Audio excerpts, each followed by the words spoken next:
Mbre Edeba Punch Jumadi so our Kessben television Osign eti Kessben radio 93.3 Osign eti Encrying and Important 92.9 Enyumbre population census at the Asem Aba Asema edi aba and say yenya ntie se ankane no na Asante Mantem and Ashanti region and in terms of population Ghana ha nyinaa na wodo so say yenya ntie say the new population figures are eba suggest say Greater Accra region to Ashanti region by what margin eno susanso a ewo no etisen yebere enwumbre na yahwe ho nsem a yebeka ewo punch jumadie so yebesan ebisa biem say since yenya yefa ahodie population census aye nyina na ya na ma no edoso sen emema no we no asesa na asesa nchiremu no eyeden ensesa yeso a na ma na take one first place and etem bia oye na margin no etisen ratio no etisen na no susanso a ewo your social dynamics eno so ho nsem no etisen enwumbre empanyimfo ewo ha ebebisa won na wachirem ede amayen yesi kiosk no se ya doso pa ewo Ghana region ben enedi kan region ben enedi ho na adanti ena kiosk adoso sa ekire yensen dan a yesi aye uncompleted structures yesi eno so ewo ebi won pa eno so eyeden entia na ni nyina no for politicians ene the ordinary Ghanaian anani edi politics echi no yehwe se ye population census na figure no eba abontia na electoral commission elezi ni boot say na new constituencies will be in the offing sa enso so enana president so elezi ni boot say anhwa na yenya new districts and allied institutions from the population census figures eba abonchen enwumbre ye population ye dru sen eno no eden na kire yen embre da ye nim no kire se ye population no increase at an increasing rate and I say increase at a decreasing rate eno no kire sen wonye cons endu level bia won ti ase but enwumbre paying for ha ye be bisa na wachim ede amai increasing at an increasing rate increasing at a decreasing rate eno no HSSM ben kasa pie nwumbre HSM be wo empanyifo emienu a wo free Ghana Statistical Service aye ne on betwetwe nkomo anwumbre mo amokoye sa adwuma we ade bia mo send me message say mo katu asem ndey mo mbisa me akatu asem bia because nye no ho asem ne yeka mo dwuma na mo ye no provisional figures aba ho asem ne yeka hwe no antese me se na da ben na osika beba eno no ye beka ho asem akire omu di ha na yaka ho asem mo hantie na yenka no ho asem enwumbre ye de no eto nchen a president apaw empanyimfo a wonko see the name ewo various metropolitan municipal and district assemblies list no eba abonchen last week yetina ha ebobo bi so a yentimi endru baby aba we list na eba na in terms of material we no difference be any and list na edi kan ba ya na recommendations I free the national eco president or kakrebi enansa try eba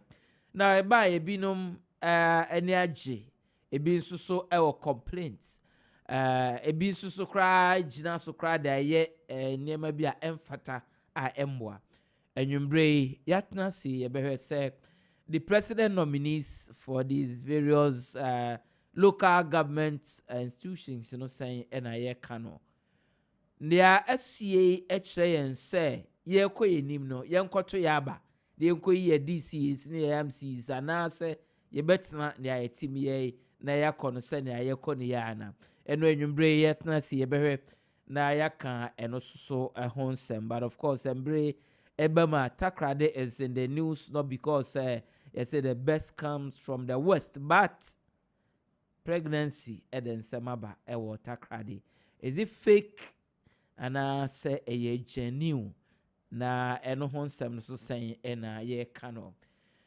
enwumbre punch ɛna wo hwɛ wo Kessben television wo san ɛhwɛ yɛn live ɛwɔ YouTube sans so na Facebook we are also live there na wo san etie Asante Mantem ne Mpotam etie 93.3 ɛna Nkran ne Mpotam 92.9 we are safe na nyina ɛhwɛ dwumadie via the internet enti enwumbre me ma wakwaba Bidding at the Ohene Gyan lawyer, thank you, and I say thank you too. Mijidi yes, and you but today is the 23rd of the 9th month of the year 2021, and today is a special day for someone special. Mr. Thomas Kusi Buafo, Public Sector Reform CEO. Today is your birthday. Happy birthday to you, Mr. Thomas Kusi Buafo. Wish you all the best. I hope so weekends we find time. Said I now can. A cranty ne a person is an no market can be a boom na yada share a name at the right place. Provided say solo so child, honorable Kokofu say or child, Nanaya say best or child, be producers and paying for when you say wish you a special happy birthday. It is Sunday. If it is your birthday, I wish you a special happy birthday. The day it's not too old to wish you a happy birthday. Okay, so enyumbre, I have Madam Abena Asamwabia Osei Akoto Nidia de Paye or a director just say the post so as so survey organization and census Ghana Statistical Service or her enyumbre. Sa enso so ena nenua Mr. Moses Ansa or a zonal field coordinator Greater Accra Ghana Statistical Service on so ewo ha enyumbre. Mr. Solomon Nkansa ewo ha Honorable Dr. Lawyer Henry Kwabena Kokofu CEO for EPA ewoha enyumbre, still looking very fresh and young. I refuse to grow. Bantuma Shatawali ewoha enyumbre. Nana ya sebe ewoha enyumbre. Ya drink Ghana ho ewo punch jumade eso. Menti obi a case enyumbre enti microphone me na mibue ya okasa obi a enti. That's the power that I have here enyumbre. Madam Abena Asamwabia say Akoto Memwajo. Yeah, Nampom etisay. Nami adom ye ho ye. Abusuafo nso e. Nami adom mo nyina ho ye. Na okay, mamenko Moses so me sure pass Oscar School near friend Moses for nya Moses. Moses Ansa a zonal field coordinator Greater Accra Ghana Statistical Service. Moses Memwajo. Yeah. Nampom to say. Nami adom ade akyen. Na nso e. Obo ade adom me ho ye pa.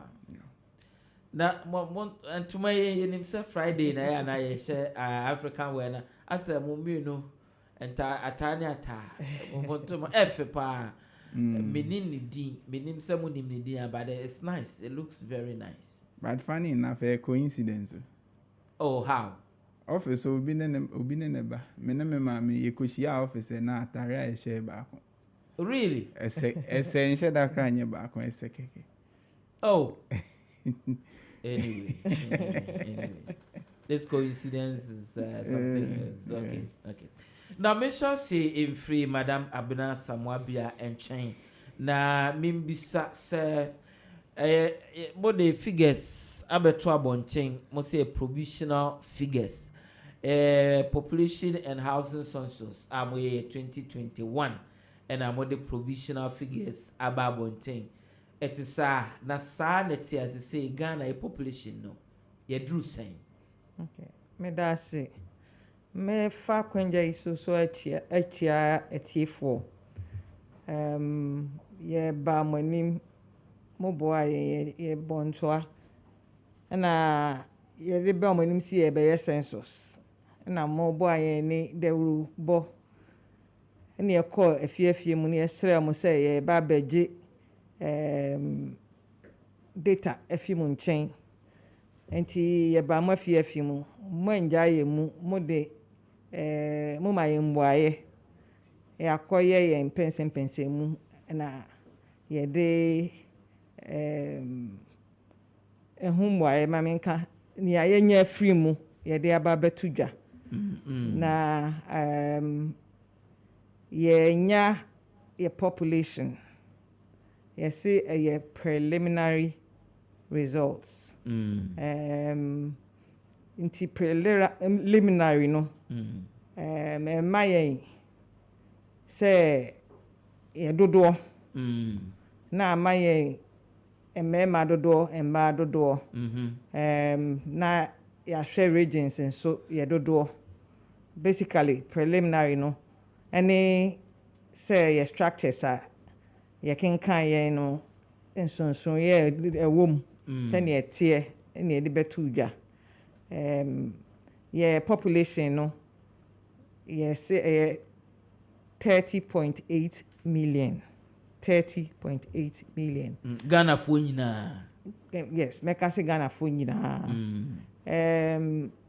population census ye ntumi nka say ya population census ni akan obia betumi aba say obi wo ho a wa ma ne ho kwan ama ye nkan no ana asemo ntumi an capture no ana say ntumi an capture no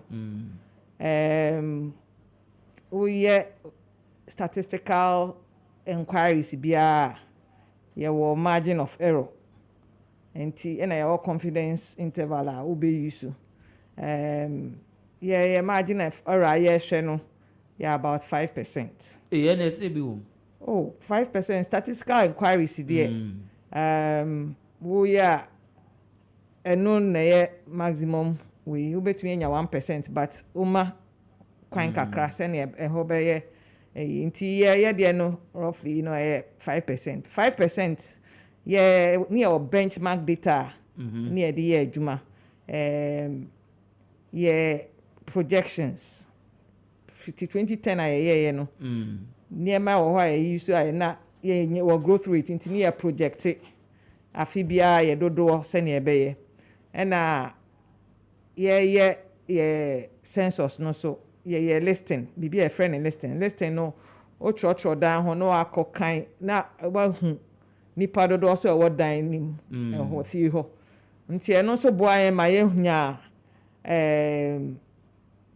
enya enidaso se na mai ina ye hwe ye be ye ho adwuma se ye hwe se benya edi mo projected total population for Ghana no na mo hwehwe be esen from the projections ayaye or Ghana na ye hwe 31 million. Okay, from your projections near 31 million and from ye listing na ye no say do fie ho e bisa say nipa wo fie ha no mema ye sen emba ye sen omododo ye sen near dia ntia no so ma ye total figure bia na omo ye enumeration ye ni hwe say esisi enya yenya endu ho de because obi wo ha obekọ akọ no nkoto no wo fie nti sa nkrofo yi say esese ye estimate omo na ye de omo ka ho obi wo ha obekọ o se on ma ye nkan no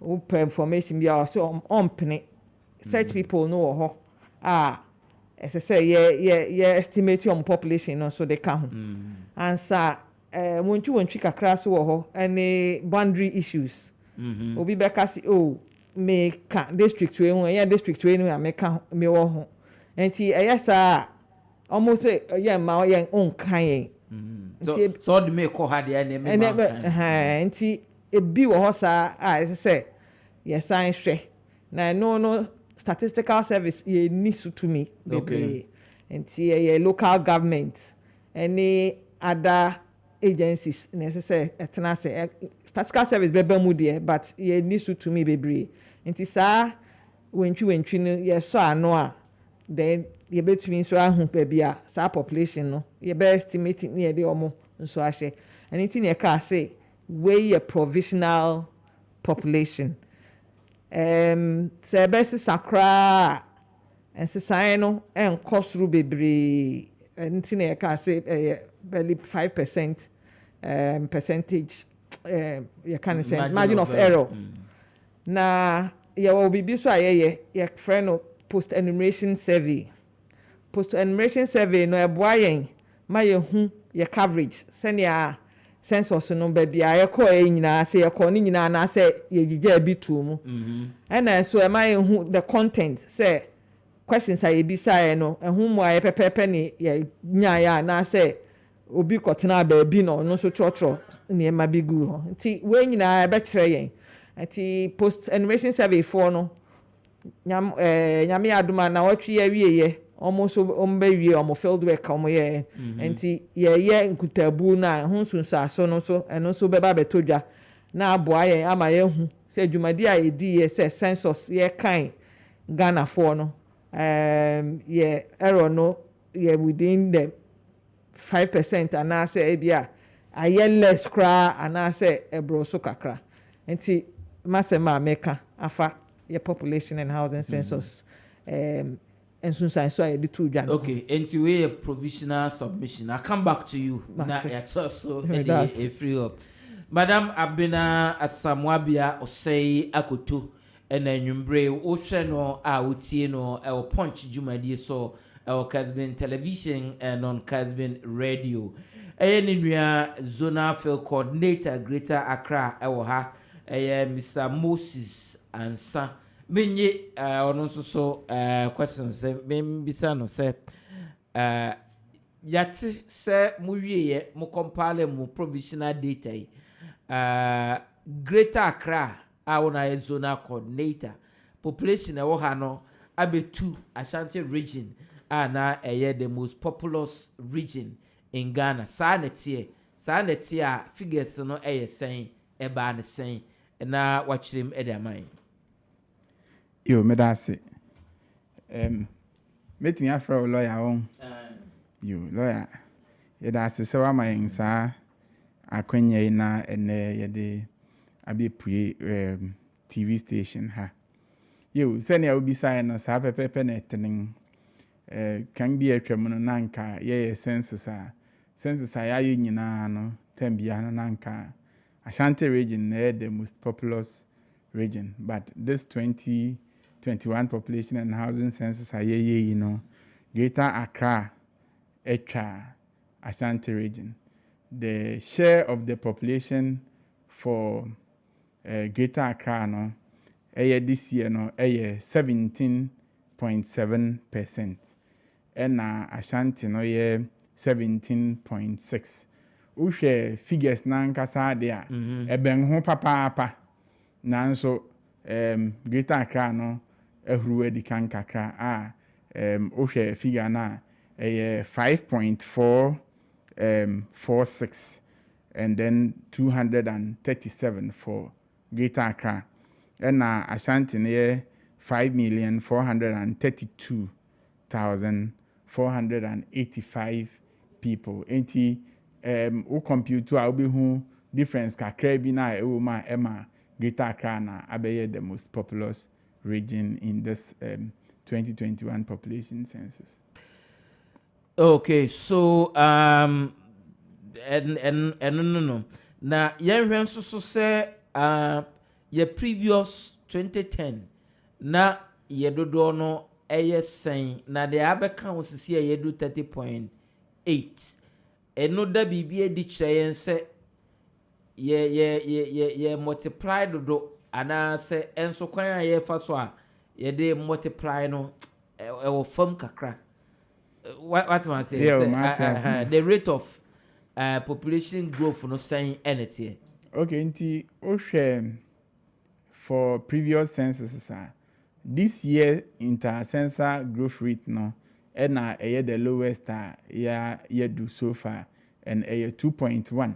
Nti 2.1 no say to say na ye ba be hyase a o kirekire mu no yere nying de yere koyen anim de nanso the rate na yere koyen anim no reverse although say population no so rate but rate yere increase no na reduce so but then from 2010 na 24 million plus difference na abem na say about 6.1 million abeka population no for the 10 years interval and ade a echere say omang no ohwe nipa dodo na chere say ade chi ade sembia no yenganima na yeko ye nanima na yeko but nipa wona wo say ye wo no enya ade a ye wo sa ye te awo no so ana say ho no de nchiremu ni ye den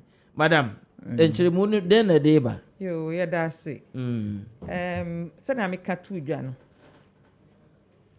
yen figures ya de abai entina ye frɛ no preliminary ye wo publications a ye de beba abonten na yaye mpensem ahwehwɛ over the years 2010 2021 ni ahwɛ trend ni aye analysis ni ahwɛ ni entia abasa na ya hwɛ policies nso a ye de betu gwa ana ye de beboa na mampuntu waba ye nyina ya abrabom enti yo 2000 na 2.7 growth rate near 2.7 2010 about 2.5 na sisi na about 2.1 sene okan no yenyin ye kosoro de nanso the rate at which ye kono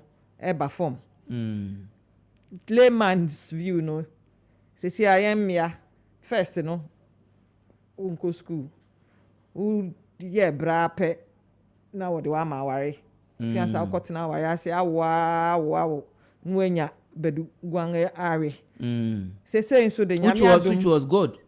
Oh, it was good then because looking at the environment, mostly it was farming. Na akuaye na ye samren na enidaso I want to say wo yirim nom bebre wo mba bebre a wo boa wo ni efu a oye na ma wonso nya na ye tumpon wa abrabo mu no na nyuma ahoro nso reba sesi no nyuma ahoro bebre aba so school now to me yes I you may be enti ya wode ya ko school nyame adom ama yen number of mo fra ye wo no aba form kakra enti sa so a eno so affect yen fertility rate na growth no so eba mana aba form because ya cha ansa na yawo ne yawo nso a yen wo bebre se ne first nanka yen ma me no yen nanom won nti we nyina ye factors a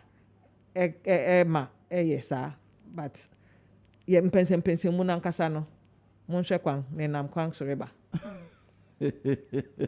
okay Moses na ebeboa ye increase at a decreasing rate most countries in Europe say omo ye concerned say the youthful population no come it is omo old ayifo no efrim kwa ebema omo ase shape nkakra ebi na esi hai is it good for us?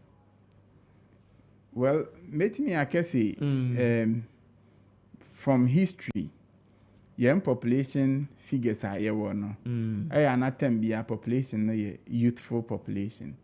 And I'm very convinced very difficult ebesesa enti having the broader base na be who say population no ase no say we pyramid na ase na if you mofra ko no that vein shape no I just say kosoro no na reduce na eba fem no na say ye doso no it means say enye ade a hu as long as ye maintaining sa population structure no it means we still have a youthful population. Inti say obekesi yenso retail and as the rate at which I hearing you know be affected omang no de be enya de be affected yen kwen bia so rather no mpo no be improve yen growth be ma nipadodo na e wo man no no e na say unim say ba say orehwe per capita income a che omang no baby ayere nyinga kwa the more the population grows no na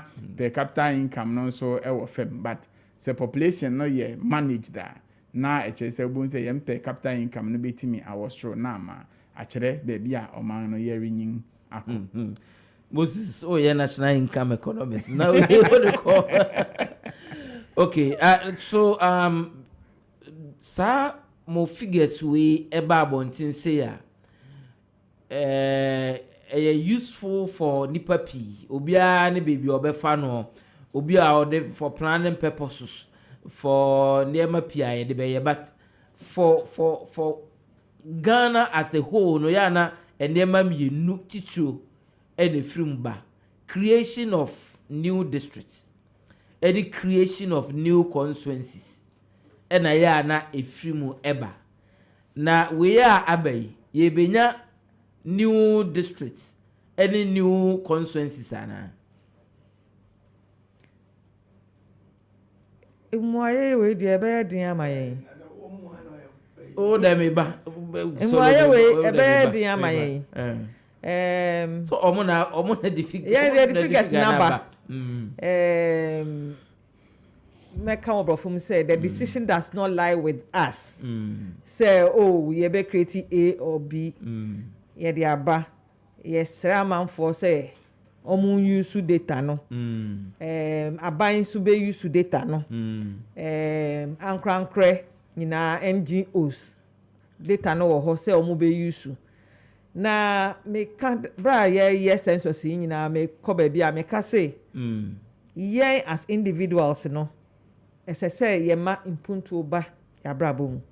Na se impuntu ba ba na ese say ye use data ye dey planning na eboa decision bia ye be ye ni bia no decision bia ye be fa no as I say ye backing it up with data ye be your data ntia ni ntia ye fa A na ya mfa B na aboa ye na dwumadi a ye di no eno so atumpon na eno so aboa ye ama ya ye assessment of dwumadi a ye di say make us me ye ABC me share no metumpon wo mu ana say mentumpon se wantumpon a na wa fa adwenfoforo afa ho a obetumi de aye na mpuntu aba se otumpon so a sign na metumi aye na metumi etumpon mo na no so wa fa ho adwen na watumi ama mpuntu aba wo abrabo mu na me say individually se yetumpon a affect ebusunya a ye wo mu affect kro ana efi a wo mu na eventually no affect oman nyina nti yen as individuals no data na aba no yen so yen fa na yen pense mu fa ho na yen fa entu ye hofo na yen fa ye planning na yen hu fa so de e wo so na emampuntu embra ya brabo mu well ECG for here sa data we patch say ukofie bi ma wo hwe nipa e wo efie ba kom na hwe mita dodo e wo ho a me sure say ECG for be here mo data we for purposes of say omobe ma meters p etimi akofia aye sa overcrowded with meters but compound houses and your friend compound houses no they no na de me ba Moses wo say yi nipa esi nchen a adan a mo kan ye any structures a mo capture ye no e kire se Ghana ye koye nim ye gira na ase ye ba echi. Okay, inti with the provisional figures no no yen that detailed analysis ye detailed analysis no e de yen other reports na aka no etudwa eno ne ye betimi hu the actual impact the data na yenya no ewo in terms of yen growth ene normal but say o can say o share from the layman's point of view CCR no me fan say structures are yenya ye 10 million plus 10 million plus structures no emu about 57% and air structures are residential structures are enipa etim nti say ofa sa number no of structures no o share report ma na na ese ubisa ho ne say structures dodo na for residential structures no households are hence on yewo sisi ka say yewo over 8 million about 8.3 households Into 8.3 households, you know, ebisa won say, fast structures na they compare households na, residential ones na. Household biya wo baby ti, and now say ye wo housing deficit. Say as for mine, say, do time I bet you macro region, district level, and even locality level na. Ubenya information about say, hey, district way wo housing deficit because number of households are a what district no. Now they compare number of residential structures now. Not just say are there households no bro a dino sunti and ya there a binum or how many baby eda.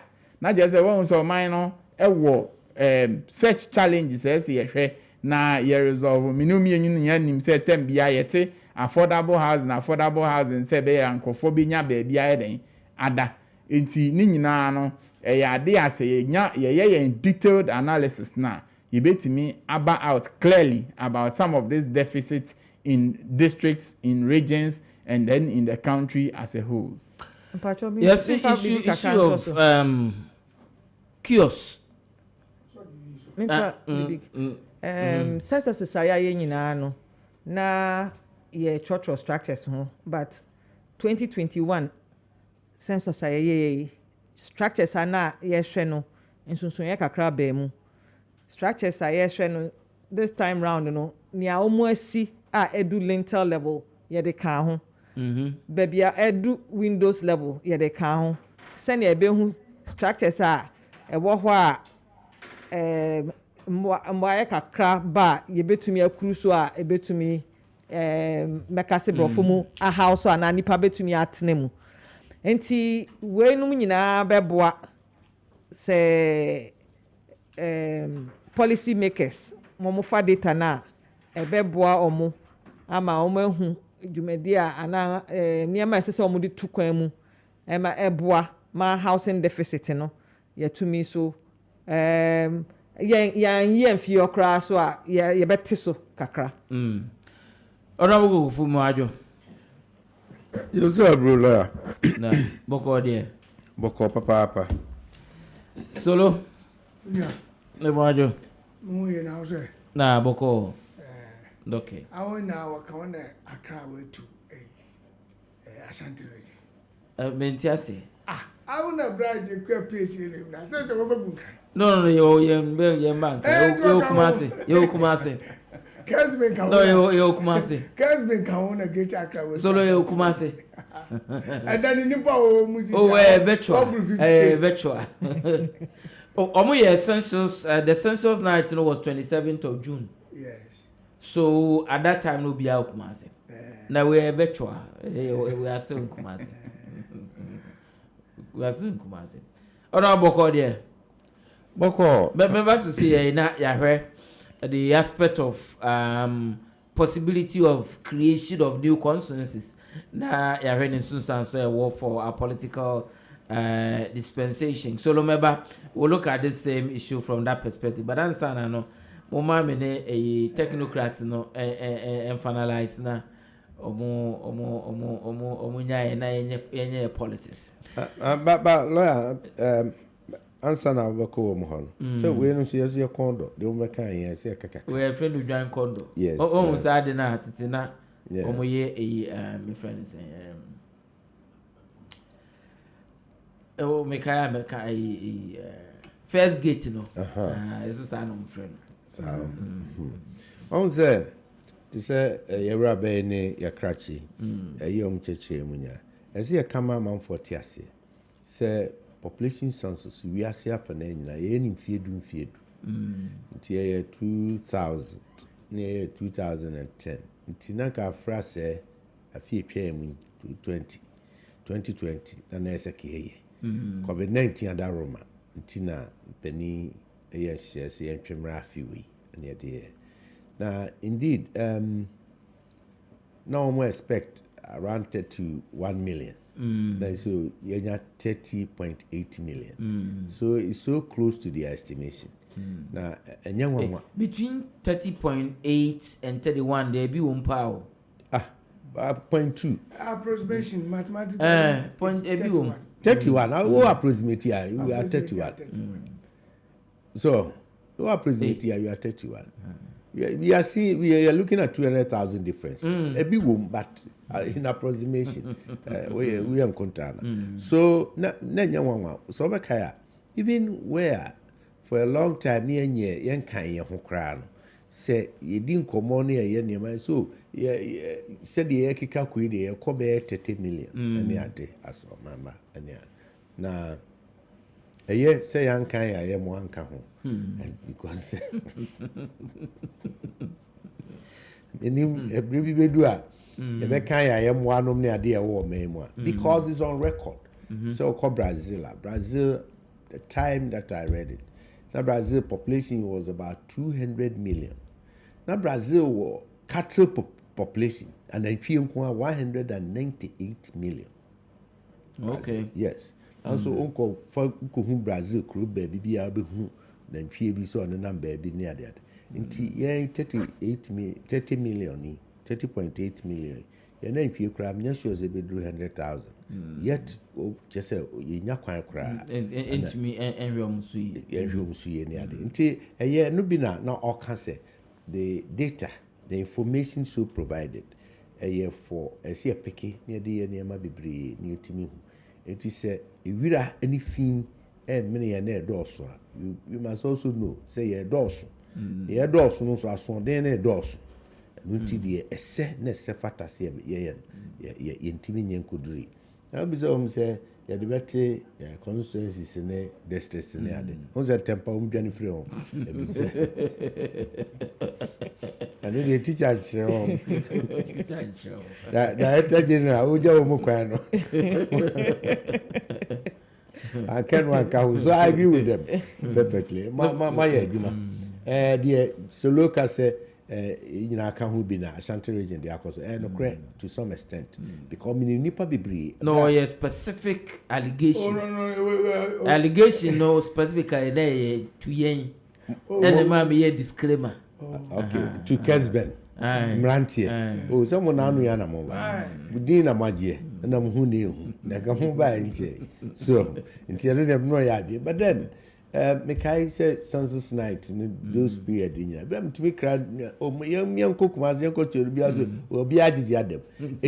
Yes, on paper, greater Accra, because a deeper also. But in reality, she assists so be uncle, baby, or tear baby of free name, kind of senior.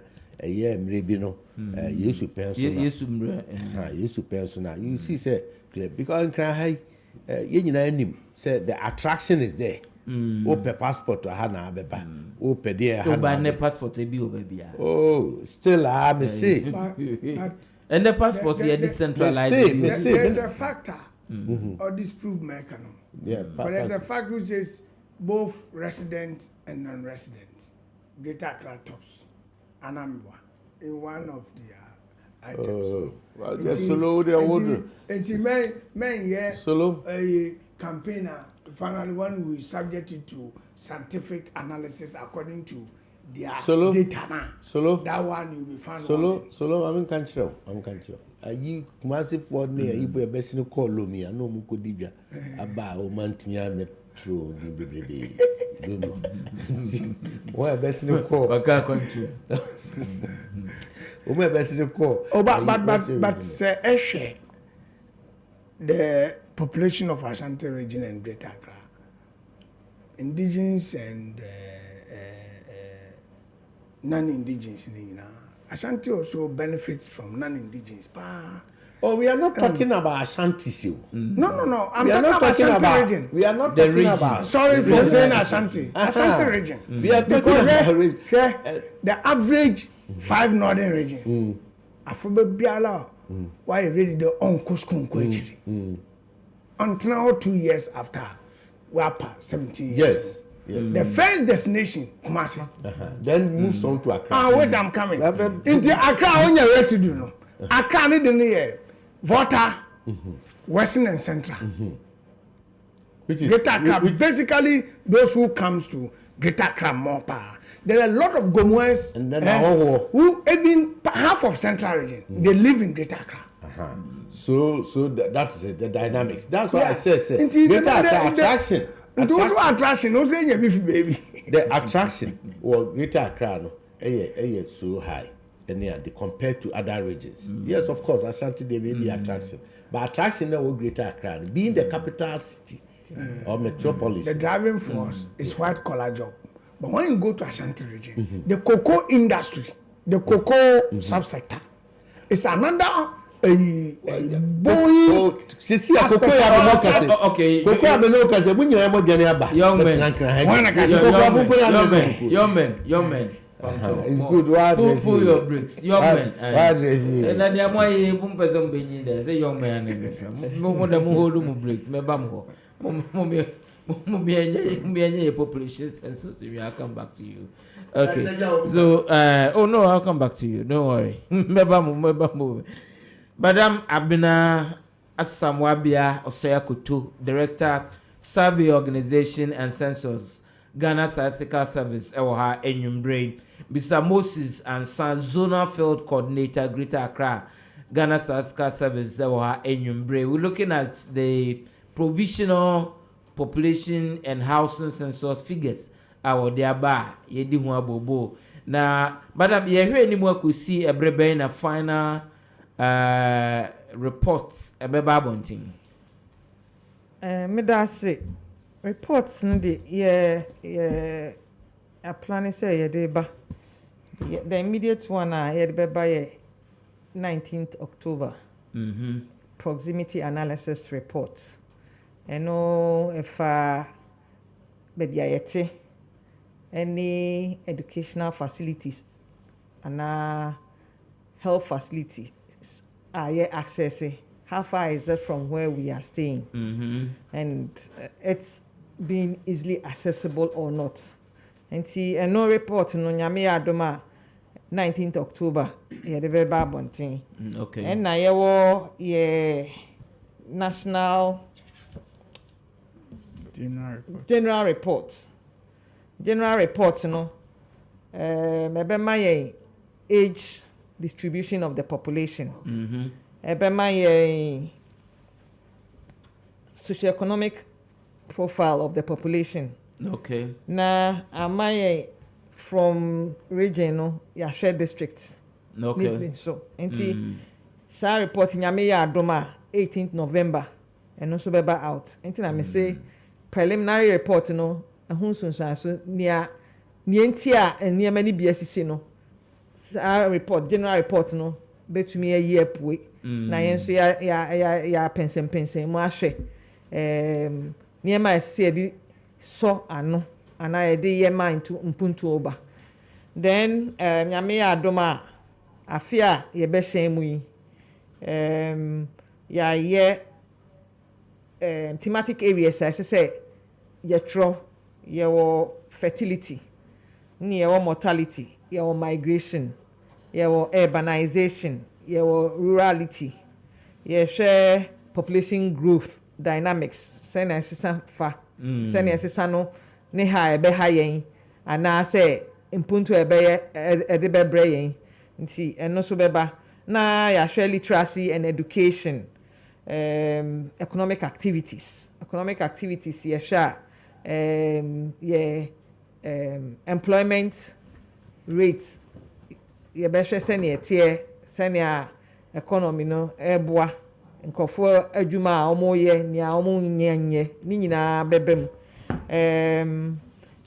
housing conditions and amenities ye bisa structures ya ye sene structures ne tie niema e wo mu se Ghanaian bia wo mu se be bia odware no ewo dan ni ma na se wa abonten fidiano nko na yusu ana se mu ni afoforo che we num nyina e be bisa electricity ben na wo yusu se national grid ana se solar ana se generator ana se wo yusu bibi fa na wo ni electricity ni bi kra we num nyina no ebe daddy ama ye hu ba bia ye bobre te wo saa niema mu na ya hwese ne a yebentu mpon so wo mu nti wenum nyina ya brofo beka say was ya slating no for nyame adoma 2022 nti by May no we best start a release wenum nyina bi amanfo.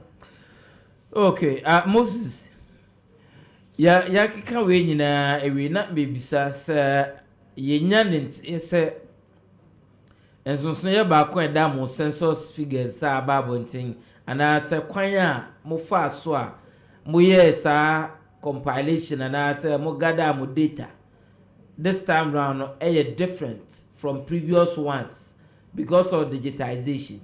Sanity akwan ben enam so a ema sa dwuma de we mugidi yesa akonanim esen dey be previous ones aye. You me dance lawyer nti answer na meba digitized census na no so no ma fa kakra bi nka anti de na kan about report no 17th November general report na anti 18th November na report bi a eno nso na ye de final results no ebeba in it eno mu na obenya final results nti preliminary report ya ye release no eno ni figures no say na ye di kan provisional nti na pese me de kan say sa 18th November report no na ebema the final figures nti eno mu na say eba na say bia bibi besesa ewo ye numbers na ye dia to just see ano ho a ubehu ewo emu afei oba to the digital census na utimi say aboa yen papa in the sense nka enye digital aye ya nke bi asabri afei na ye transfer papers a ye DJ data ni nyina afi all regions and I say be entire regions crank afei na ye be pay data entry and I say scanning aye 2010 na ya scanning information nyina ansa na yetime the results bi aba iti se obehwa 2010 no eno so ya nche bebre sade nanso ohwe this year ya enam say use digital nti yetime aba ntem kakra na na yetene say digital census no yenya yen question ewie se na ya structure questions na yebisa omanfo no na yedi gu tablet so enti tablet no so no onipa no ba ofia yen field officer no ba ofia obisa o nsem ni nyina na o enta nti o enta wie na se na your process bi a what the sync data no electronically eba head office na was sync data na be do head office pe na che say yen ya pick data na yetimi a start aye analysis bi a ssɛ ye nti metimi akase eboa yen papa na account bi na ama animanim ha ya ye census data collection na nsian yetimi release results data collection ye wie enche cry say finally ye field 8th August na say afedi yetimi kan say be bia awie data collection na say between 8th August and say na yetimi the preliminary report about and the chair say who say yes tama na ye use paper no na anka ye intime ma out in terms say well answer na me no ebewie ne krakra me bisa waye be mai de na me bisa say be ma dodo na no census figures eba na ye hwehwe say be ma ba ko is to ma dodo sen say a census figures ya abai Ghana ni be ma bia no or entitled to Ghana and mad do saying. One can one because me not sure say 1:1. Well, okay, yen chen say say obere ma bia entitled to a me adodo ahen na nka me podi me mpa ebo ne say me na ebro so no wonye mofra. Oh, now sana okay, nti no kwase me wom say you a male population no 50.7 and a marima population 49.3 nti o strike with the figures now share difference na you ebro so kakra but enya de a ebro so say obetimi anya ebien you ena nipa nso wonche nipa mu nti enye den a sesi ana na che say 1-1 na that's really just that kakra be broso na make say me bompa say won be broso wonye mofra na wonya nyin ye de ana che say nim say na aye 1:1 madam asambe ni twa to ade beja anyumre ye da mo ase wo akwenja mo de mayen na yen data ya eba bontingi sena meka yende yen ton data no nti we request it for ye de beba na census data no maximum aye de my 10%. Nti up to me troba the stress uhia data no opese odi dijuma ye de bema o ye nton na mom se oba na okase yen ye ho adwuma bi ma o sene a open na eno no ye to me charge o kakra for time bakono de be ye adwuma na analysis anyway nti eno ye to me charge o nti data no wo ho okay ye nyina ye mfa ye mo bi no ha ye come website e wo ho ana ye mo ko ye se preliminary report no na ye nyina ye mfa say yende na ye mfa data no ye mpensem mu mfa ho na ye mfa bibie nso ayebeye no ye backing up with data ye start use data na ebe boa yen na dwumadi a ye plan se ebeye no ye back with data na ye hu mfa so de e wo so baby I follow short no so na aboa yen na ya improve on that baby I improve no so na ya dwendwen ho then ye be ye na ya sa akwa ni more nti obia wo chefa wo data name you as an individual corporate bodies, organizations, the government, NGOs, everybody, please, the data will be available and it's available. Let's use it and use it extensively to help build ourselves in Mother Ghana. Thank you. Okay, when so yeah damase nyumbre sir yatna sinama church nsem edi amay yesika kum yeje elkwaku enu mu ama church nsem wa ni ache yende na krofopi asende messages ebi bisa nsem ebi eboma baso ebi ebisa won sika ebi but yebekan mo bete whilst you are driving moving going home what's some of the causes the money we react to the money. You want to react to the money? You want to react to the it? payment some yes. Oh, okay. So let me read who sent that thing. He says, please, I am Michael Kwau South Municipal. Can they ask them to pay the enumerators here? Thank you. Scanner ready. Thank you. Sikana ready. Hey. Echo Regents. Okay. Ochetia wonyina aka. Oh, okay. Se obi wo ho na ne nsan ka bibi ni sika. Either say say list no efi district na eba. And na from the data set no wa ye adwuma no. Yenso ye pulu names fi ho. Na nia eba ni say na nia ye hu ni say ye pulu names no from the data set.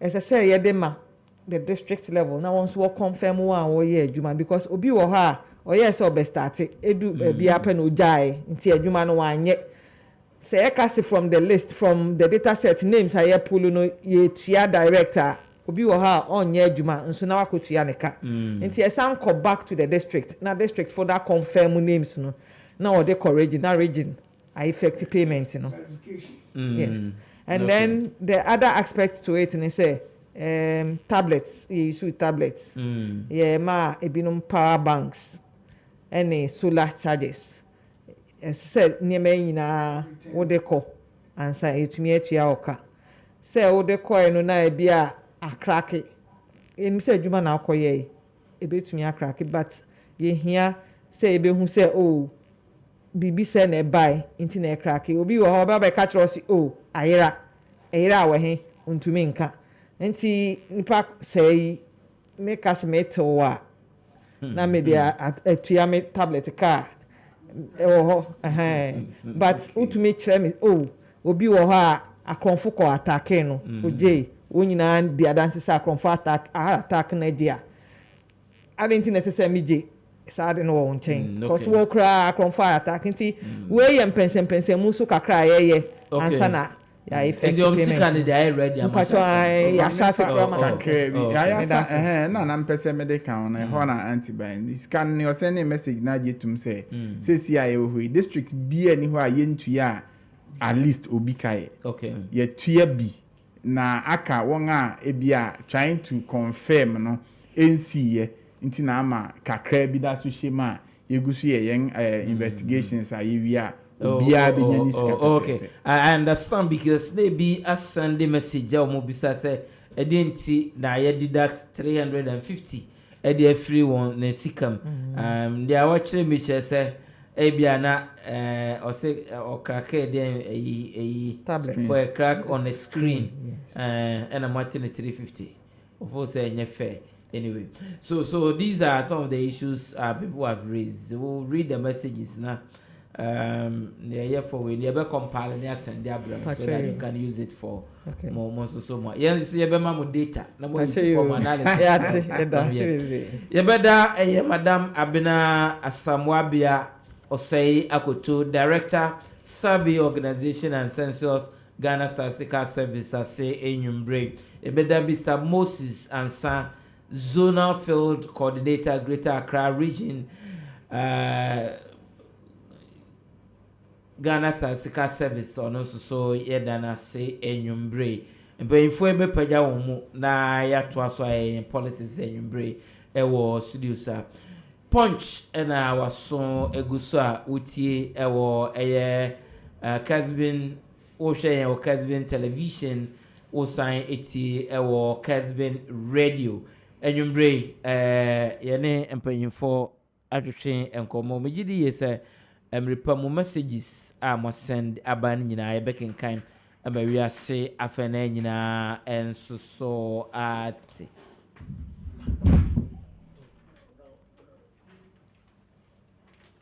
Lawyer, thank you. Okay, so I'll say thank you also, thank you too, Enyumbre. So when you bre, wajebre, na wone yen edi punch, jumadi ewo Kessben television. Nana ya sebe be mwajo. Yenu ya lawyer. Boko die.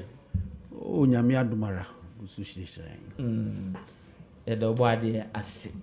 Now straight away, yenhwe sa population census badan sana no yendi kan enye quick we be on the nominated metropolitan municipal and district chief executives. Yendi kan straight away no Kumasi Metropolitan Assembly KAB, the mayor President Akufo-Addo, His Excellency Apao no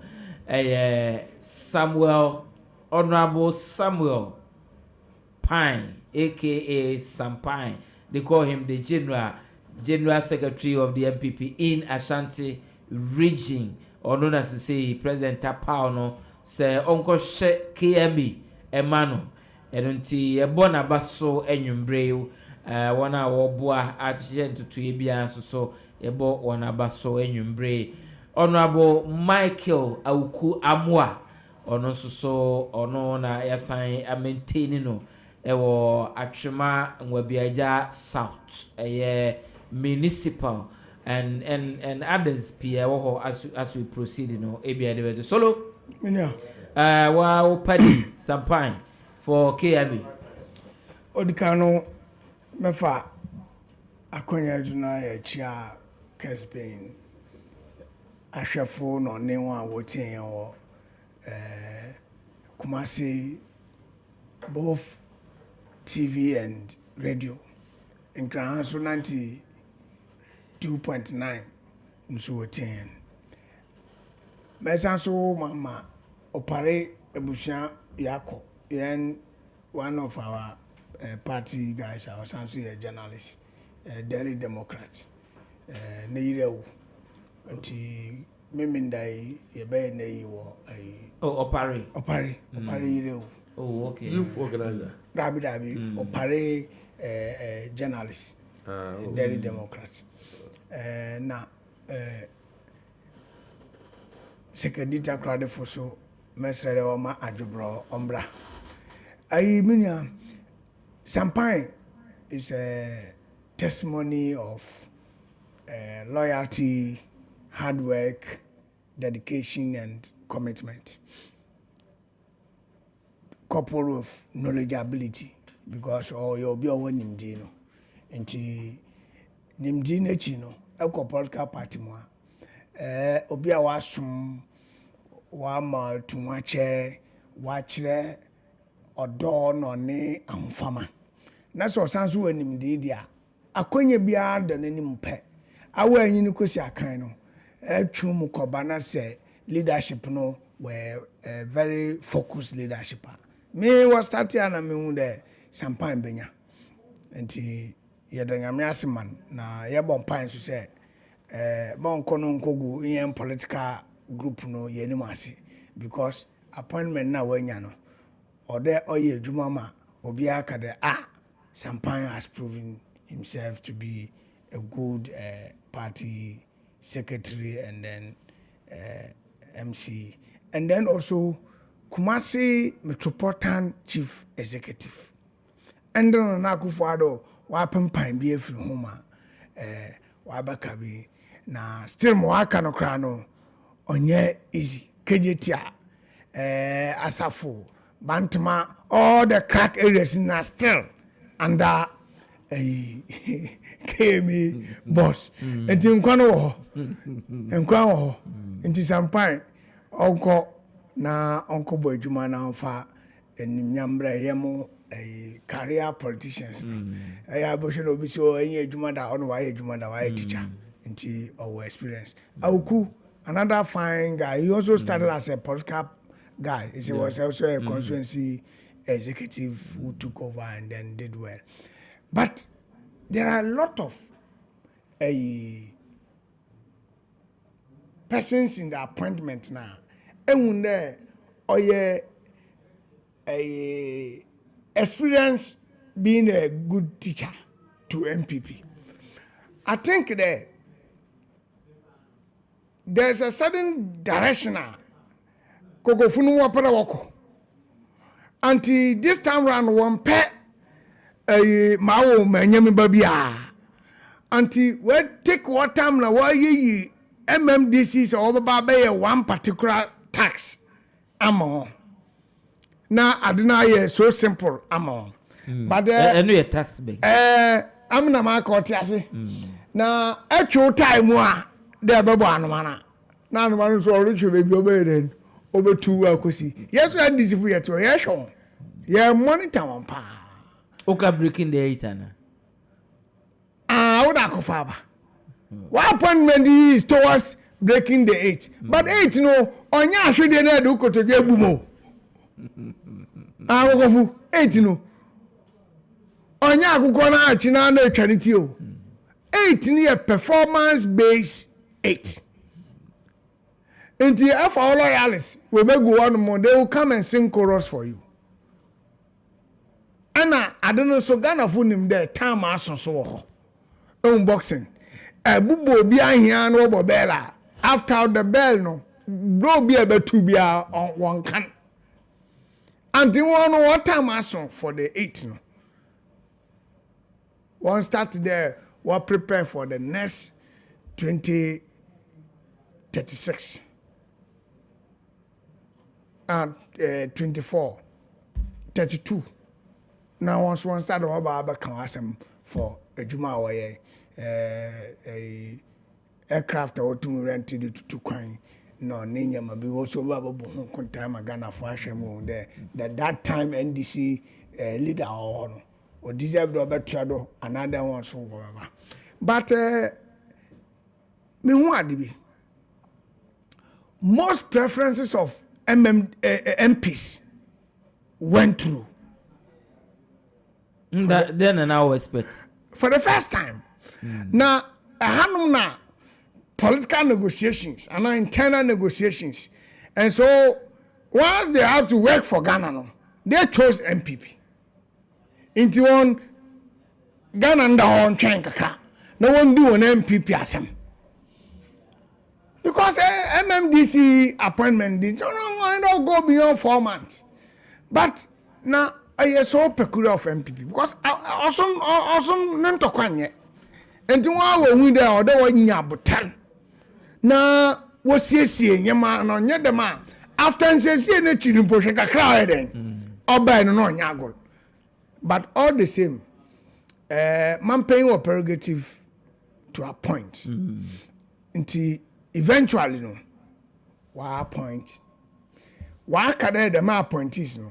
Waboko district, municipal, na metro. Now the constitutionally mandated final appointees now over endorse or reject no. Also, why more by. But what I want to suggest to most Ghanaians in there, MPP Funankasa wa punish and action. Inti MMDC approvals no. Hey, baby, yasha, yakechi. Community now when MMDC, assembly members no code in command rank of actually. Yes, also called two no Obama in case. No one found by example there actually in a went to 1 year more because the national conference is can you up.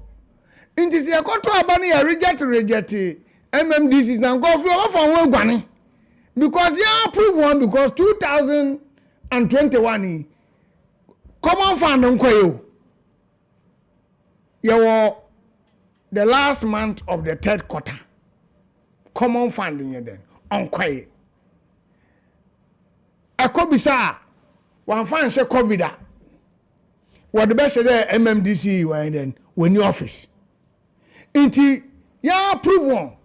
Na one ko ni enhwe mo obetum waye because 4 years abetwem went to Mensi hospital stadium mpo went to menwie koro wodni na aba phase 2 inti mama ya man people nya any excuse bia let's approve them and then call on them to account for their stewardship. Solo mesanya baminko eye honorable benjina adwenche on this one na maba na ya se honorable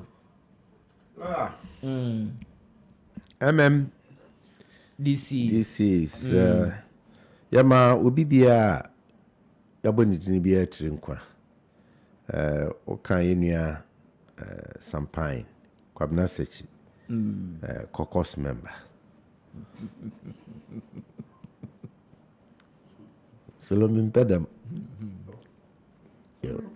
yo yabaro trinkwa sana enuanum nyina Rebecca Yeboa sister son so atwemanwa biaja baby honorable Benito ewo no ono so yasan amanatena obio ono na oya former women organizer Bantama yes nti yakwanim kakra ene me offer say uku abodi din indeed on din ababontini nyina Ghana fa na nyina yema otirinkwa na emum omma ni nhye wontirim se omone the best among the lot daddy se nipa be num na April onyina obia ye equally qualified the san se ba akofo ne betumi atena adwa no sunti omampani ne mpani hwemu na yeso asemesi onkonkoye sabre ana ontoaso ana wo fa de to ho no bi fofromra enti wo a nanka wo pepa se oba besom na ya maudin no yesre this bra yewomi nya bra ho na obekire abufu indeed asem kra no kru wo ni se opani asebe no wo no kokofu na wadona fu na ira solo so ono de o ahoden obetimi ado kokofu no akọ aja asebe kokofu e fama nam normal na mehwe so oso da bi soloju ahome kakra yi Ohene Gyan na sabre na basemu mu oduru ntime mo no na do na akire na wotinche wotu azimbu afu se ya mpa sa adopa na okodo na okosomo ni esetra che kakra na kakra waba ana mrepa bi ya frewa enu no kaya abufuo nti mpendodo na ya muidini ana yaniso ade huna mem na de abufuo ne yawo ebeye bibino na yeda ye ho adi se nyosum pebinanka bia ye kopa asum nemum bibibia yesusu se yebenya free mu ntia bio very dangerous ade ekoso na we amayoni o pretumidie se we nu bia ye kan wanhwie wachitaafo ne won edi wachire eye oyodium no wanhwie obakazo onyina na do pa se de ye kan no ebinum bekwa akoye niema tutrasem yempene yentie adimpenina tem ebi kra azibia say properties offices yakotutum yabo chairman ni nyina ye no wodinim ye utiri so na ye guo nti sepa se omu ye na ye dia support wo kwan be so eno no ya de a se omu hwe ni ye pa ye saa no ye de agu anim ase ye de sewo wodachi ene wo kankro bi se ye wo se ye ne saa na nunti ebema de abondin ne ye na firi ho de wa ba enya adwuma saa mo mental hwe football na ya na mehwe na omu players no dia na referee age foul na penalty bi bunsum dimirika no ma rashi referee ne de busa mo se da be pa ana referee je make decision bia Russian or so ekokasa awosesa na adwen pen ebi asi your football mu da ebi si da but yet the bia you see experienced popular players kra omu follow victim to that it be there pa ana yakase ya boss mesidin so na enkoye MC ana DC na wachi da for be kwa kwahye ties akototo party office na enunti no yakase say nipa ya bondi no on tranche na wo mum besene ko it is never possible e ma ho kra ya him more e ma sa adwen pa bi kra wo ho se da chi bi yedo be bibia eno kra no tikwa akire enti mesre enuanom na e wo sa atebia nom no e ma ne nya wani ka pi se nkrofo ye dede ma ye jejo akomsuom na omuhwe na nipansia no e ba ne se nso a na abonefo bi a wo mu no de abone ahye wo ma e pe won semoni bi adi dada no kra no che so behwe kra na party asem kra on sheda enfa ne ho nyim pi sa anya adwuma e ba ne se pe no de ne ho abagim chema ye se ekobro ni o kobro no na uwia na wo candidate no ono akoye DC na ukobro chairman say ono no tenkran na o sign ene wo po bi pa de na oh ya na cowardice zuo se ke ye na po bi pa na zo babro no ne ade ko afa ka bankra o ba na ka dura de a kire ojubile kwai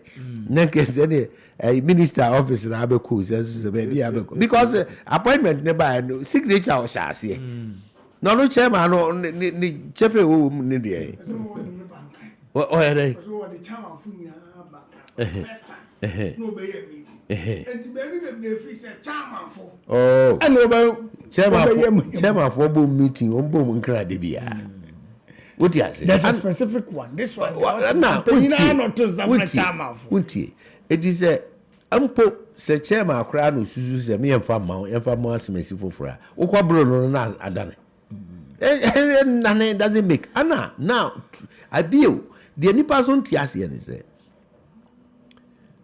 menka sebetumi ase basa but ebetumi abase obi kura ya bondi bia no bia busumi isi afi muna ne bia adwuma ya kura bia ne bia ankoso ya nimpo na sese otena nchen na ofoforo ba ana bibi minim pani bia no menka meka obehu no ntemenka enu nti no ehu behia se ye betu ye hofo na ye besre abufuo ni sa ne ma nipa de hye wo mu no munyim firi mu okay faso bi ani so it doesn't na solo kan yi bi o se ye to ye bo MPP to ye bo yi MDC you know say you don't as against Ghana say ye de be hwo ho ya ye fe so me ba kra me senye se me dan mani anka ma hu so obi a wo in the fast no too many obi a wo opposition mu opposition your ho ya yefe onim the fasting so too many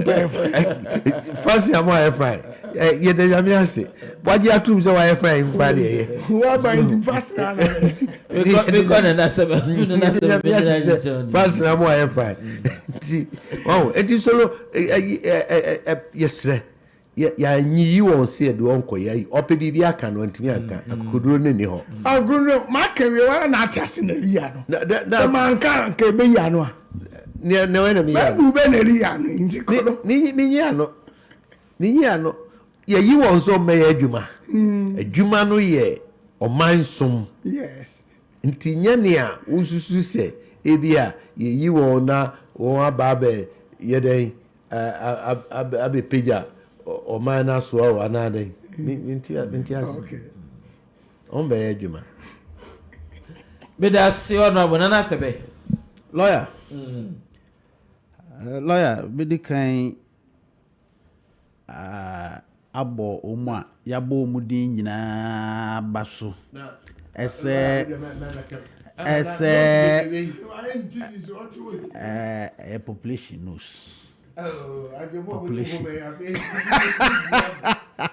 enti omu a omu din abamu ni nyina ebebo mabaso na ya mo bia tiase se enye ono nko a na ekoye adwuma anye bia wo assembly a ono mu koye adwuma ana district bia so wo ne dynamics enti bia adwuma ye etimi ye den echen bi because of stakeholders engagement wo districts ni bim baabi wo ho a ahemfo wo twaka den ai mu abasa mu oduro wa handle ni ya eyasem baabi wo ho a eye memobo but dynamics no eye enna assembly na wo no mu ye adwuma no so ewo ho na sese de mesre pa ne se ebre no ekọ onse solo kana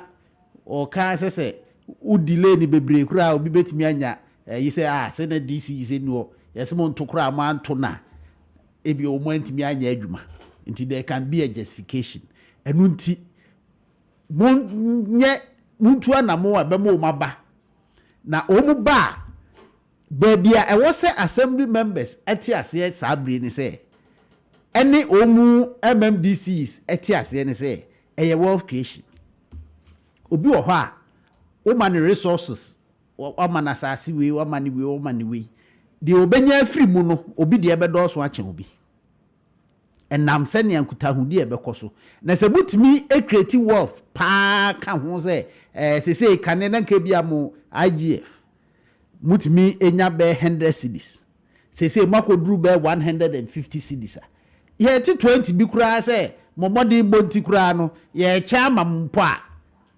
obi abetimi atiase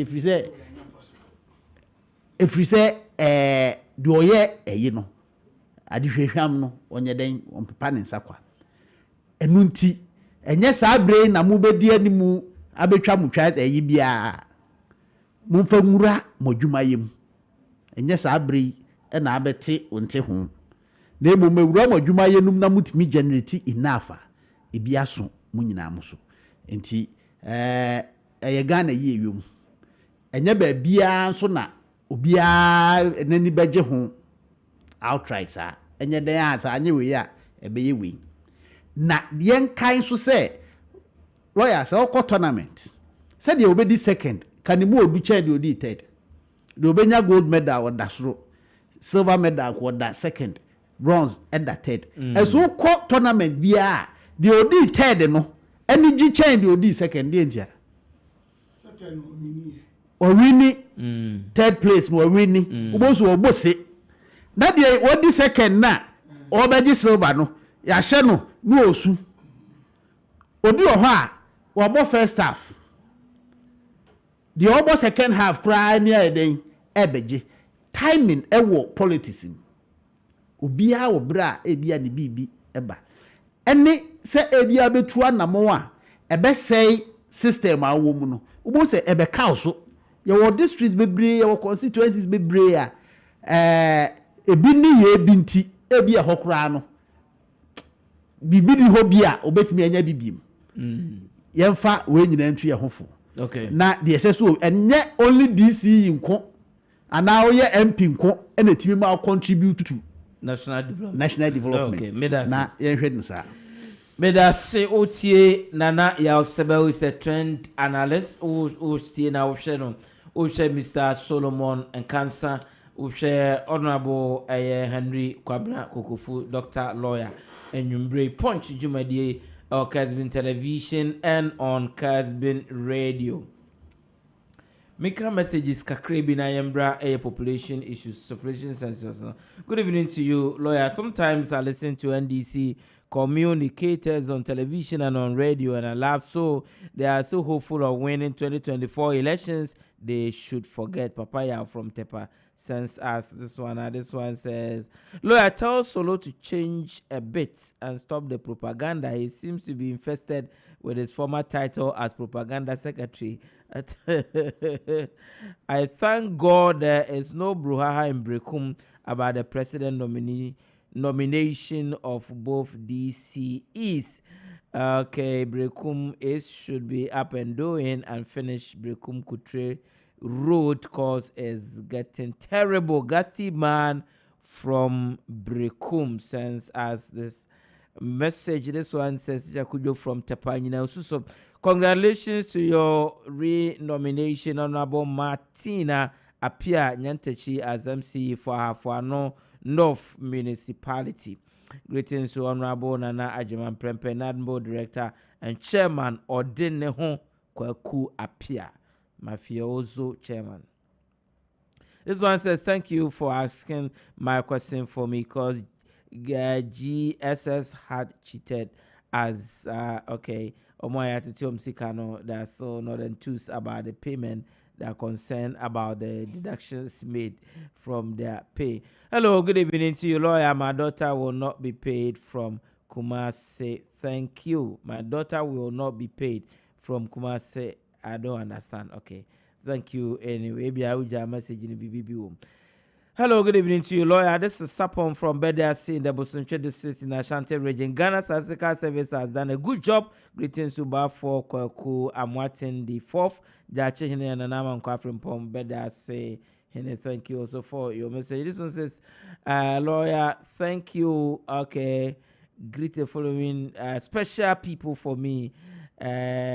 Ananas and the wife Dorcas and their children Dr. Kahid and Honorable Order and Crown Kwanta Doma West District Bono region. Okay. Now this one says, good evening to you, lawyer. I am Charles from Tain District Bono. Please, I want to ask Madam Osaya Koto, when are they going to pay us? Osisika no more the Echo District. So soon you will get your money. Now this one says,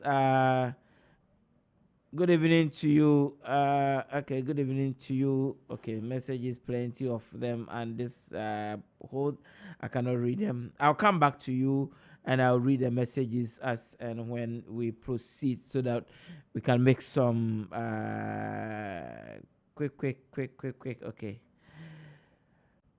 Good evening to you, lawyer. This punch is airborne inside Asamankasi in the central region. Lawyer, permit me a small space in your platform to air my views concerning it's a barbaric act for some citizens to register their displeasure about burning tires and destroying property. The police should prosecute them. Thank you for your message. This one says, lawyer, good evening to you. My congratulations to Honorable Louis Owusua Japon on his renomination as the MC Sashi. So and also Honorable Sampine Condesbedu Sefi Asafo sends us this message. Baroski Francis says, those who are bashing Honorable Kennedy Kwasi can come as not from Aswasi. Please, Eric Opoku is not from Ashanti region, but he became Ashanti regional minister. Okay, this one says, lawyer Nanado has feels totally so he should prepare for his handover. Note to JDM 2020. This one is coming from Junior Jesus incoming NDC Deputy Communication Director Nkoranza North. This one says, good evening to you, lawyer. My census boss for me, when are they going to pay us? Okay, it says the money has already been dispatched, so you will be paid. Please tell Honorable Kokofu, no fertile land to make cocoa farm now. All our forests have been seized and government officials are enjoying it. Okay, it says as Pa Wura Banso Western Region. Trying this one. Lord, good evening to you. Hey, Solo, you like propaganda? Pa Stephen from Asqua Junction, Honorable KT among constituencies. Census. So I says, Lord, thank you, and I say thank you too. Papa lawyer, if our population is 30.8 and the government go for a loan of not, let's say, $300 million, why won't they share it for everyone? Get a share of $10 million from Samson Kumasi. Hey, won't change the end. Please, a stolen car with okay, registration number.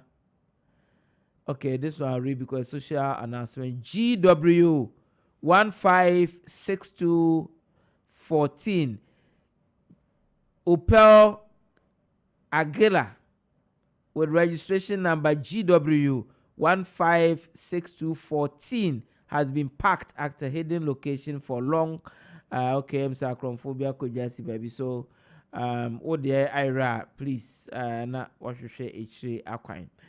Good evening to you, lawyer. Please, I took part in this year's census as enumerator. The final 70% of the allowance given was 1,760, but some of us received 1,410. Okay, it says, what papa in Yemani Bintia. We must use a survey for good planning, not politics. I just will census this one and 1 minute to run away from the messages. Sir, good evening to you. Please, can you ask the census officer for me why they deducted 350? They say what copy windscreen be. 350 no more they call repairs.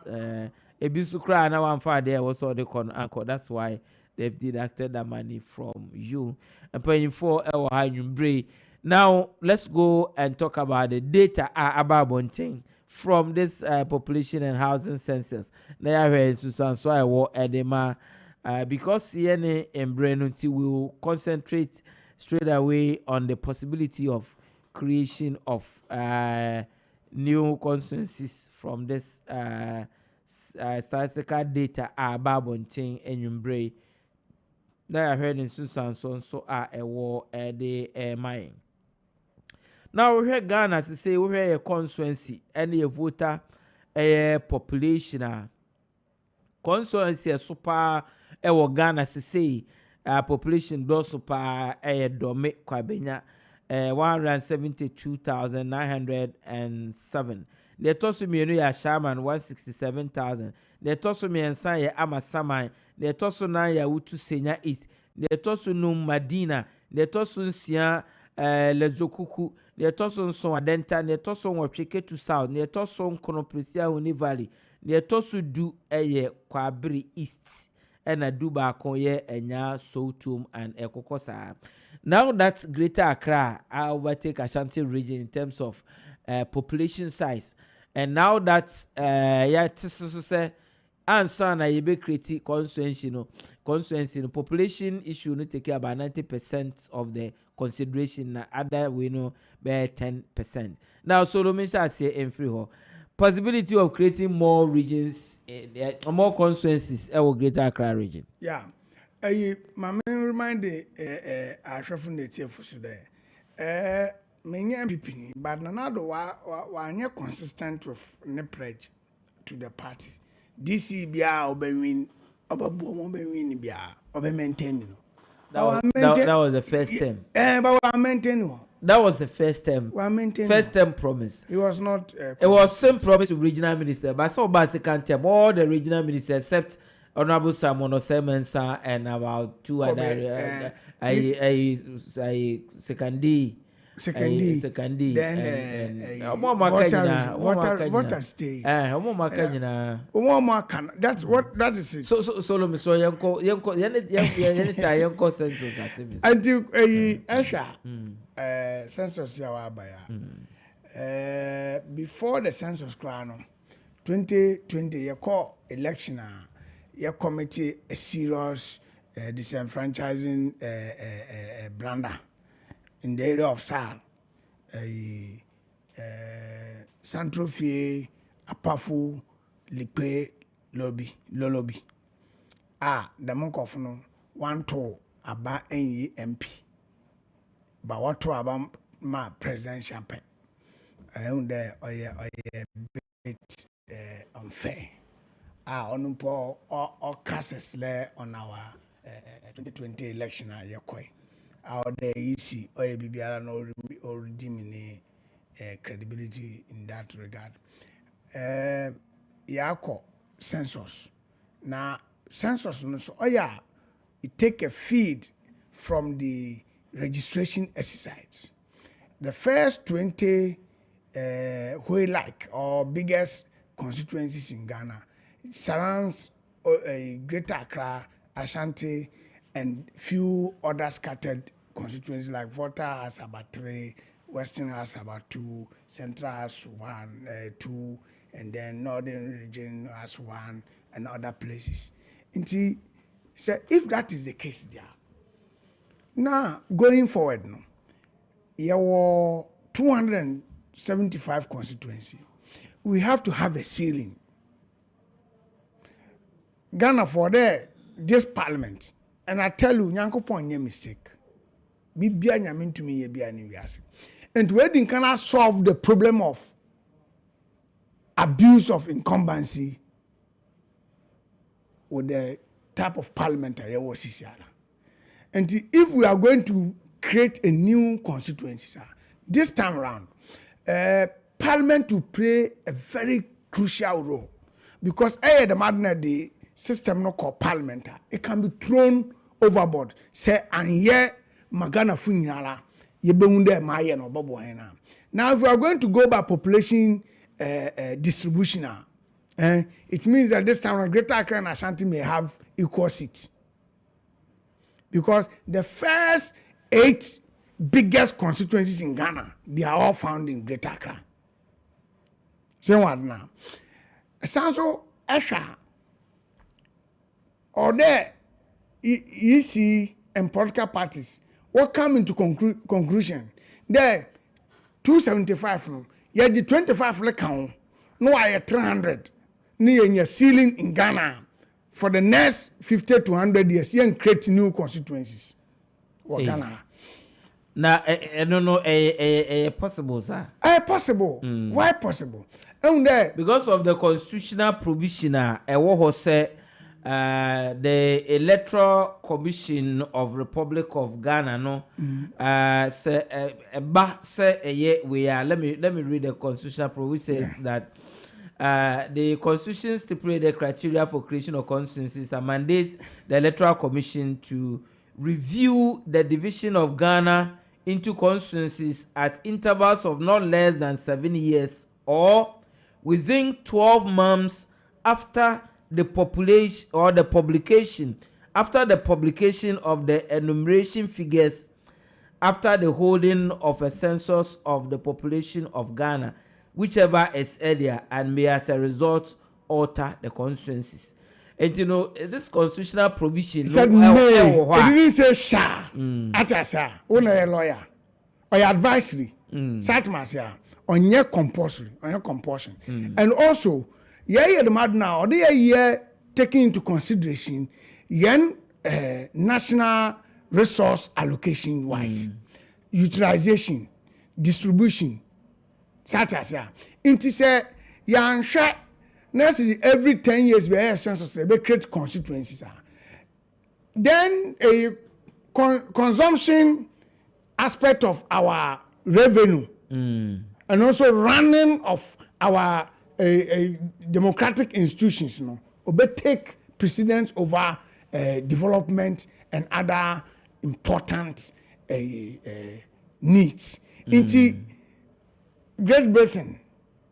In fact, I was one about 200 something years ago and said every 10 years we create a year. We find then new city. I think one man why be your Atmosphere. They have also reached a point where they've had a ceiling.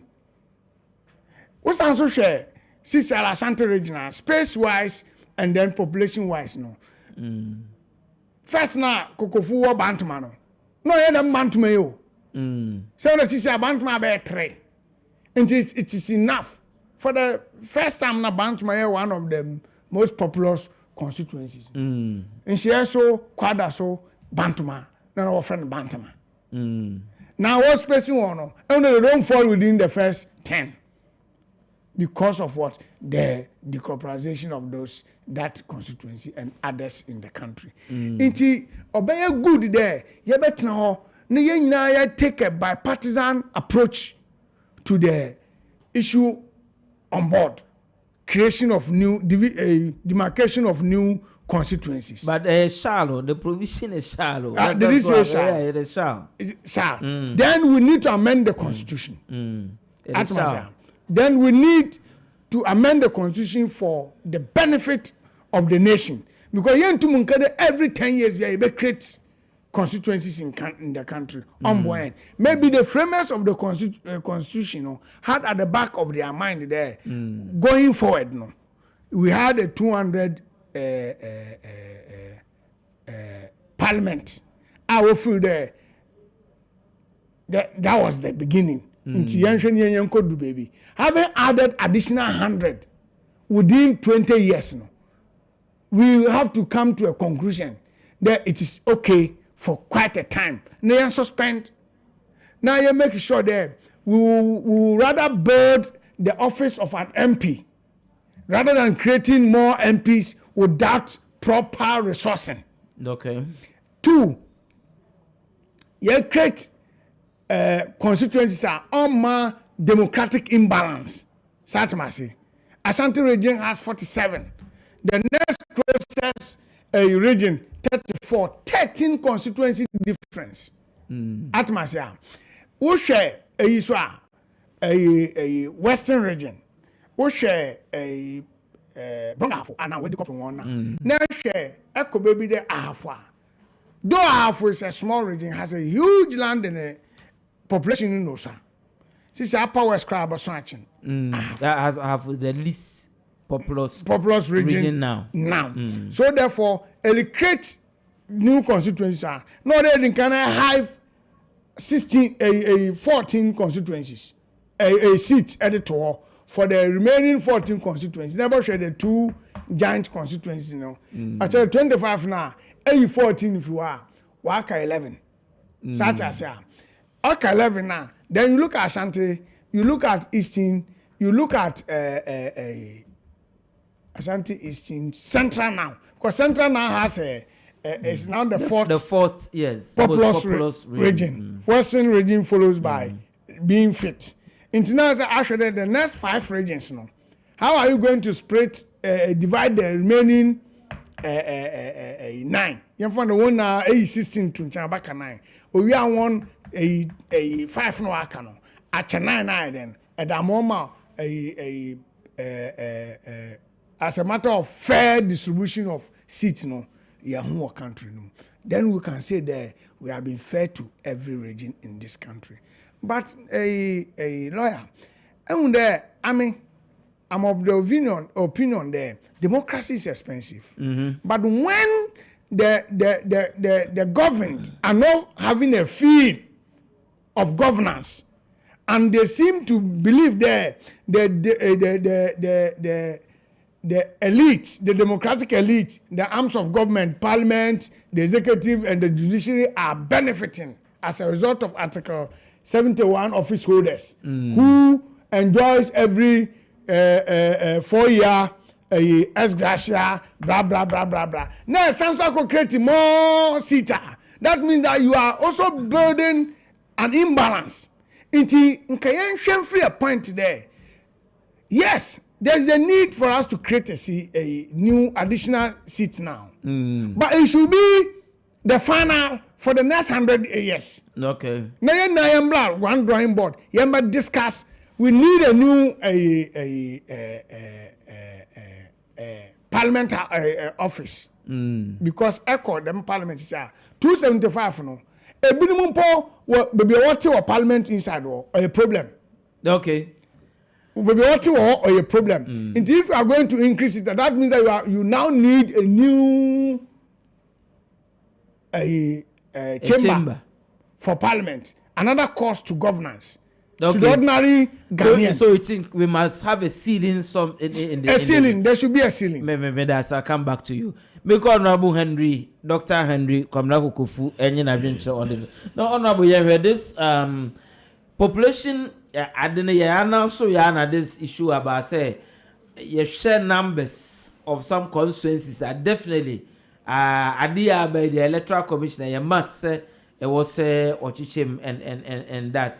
Now over the years, it been so I worried say kwanya ye first ye increase ye members of parliament and I say constituencies yardos. So our composition of Ghana parliament since independence are very interesting, development. 1957 said the composition net and not less than 104 or more than 130.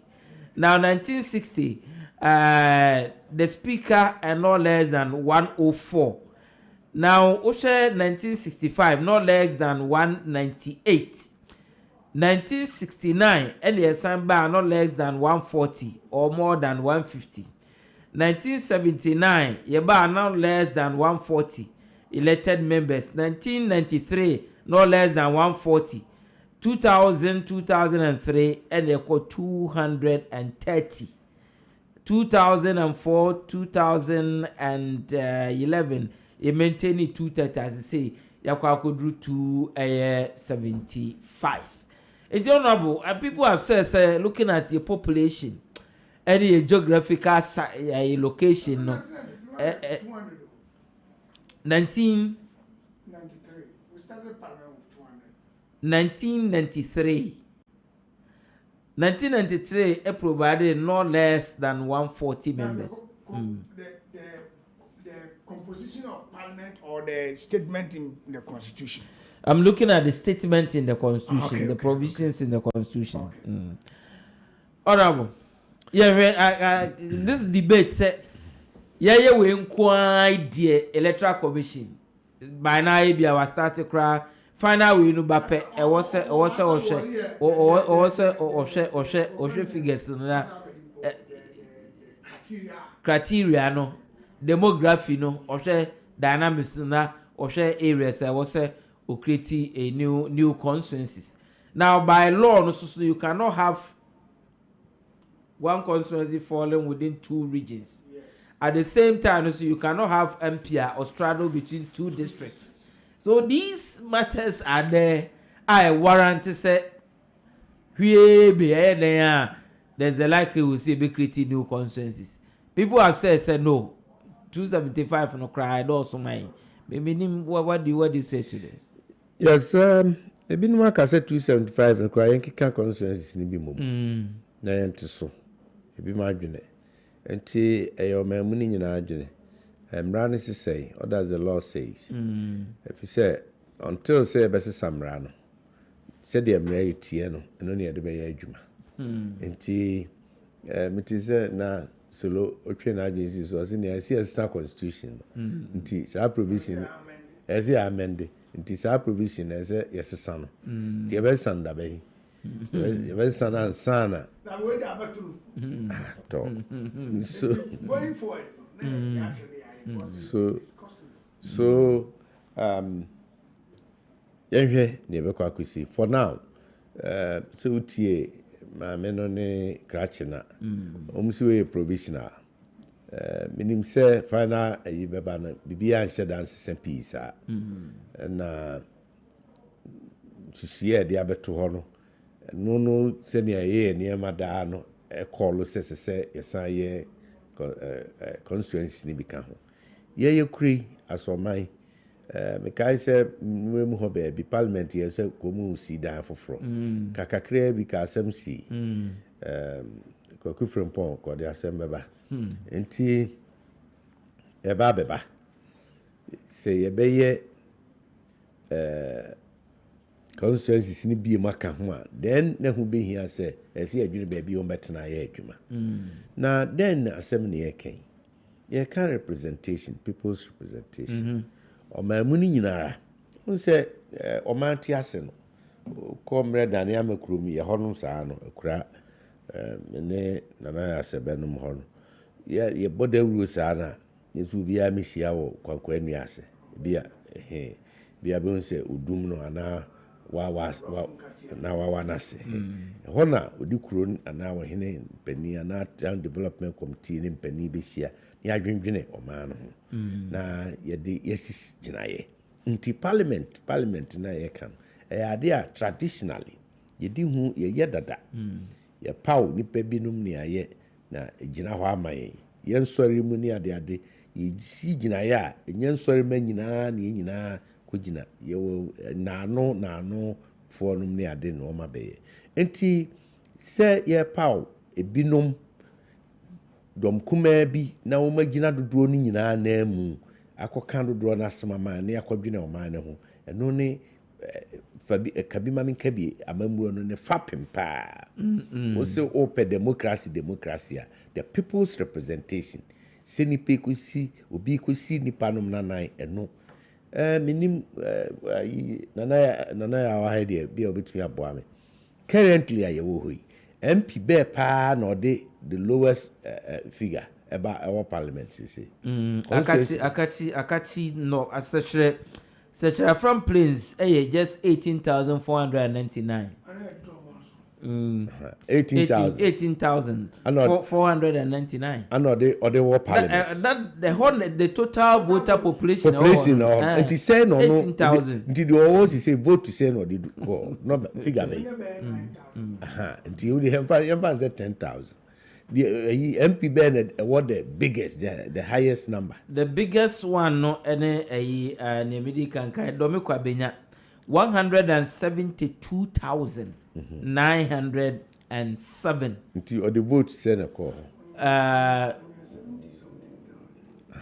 so until do you see you who fairness we mu say obi the 70,000 votes beba about the same one seat now obi nso so the 10,000 beba the same house you nwene ho hwe obi egina nipa 170,000 anem e kan wa asem ma won ehwe won yiedie wo akwan wo nsuo wo ahwan bibia 170,000 8,079 8,000 such from prince 8,079 and now they parliament 10,000 it is a ono as MP ni be yire no on pesu aso a ye be yire na no on to ni ye yire no with 170,000 no the pressure meanwhile um nyina agi akatua kro meanwhile um nyina nhihye kro na ye de adwuma no na ye de enti ye wo a whole lot of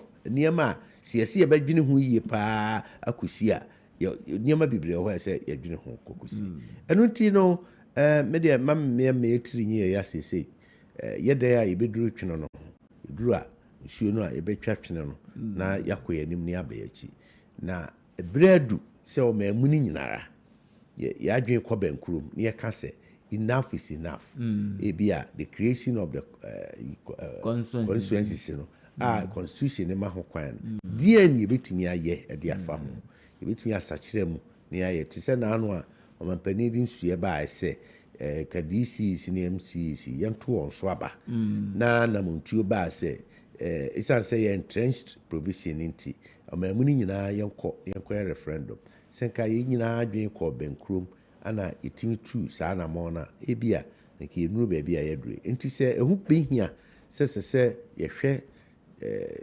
creation of constituencies ni biwa so local assembly UK or members of parliament yes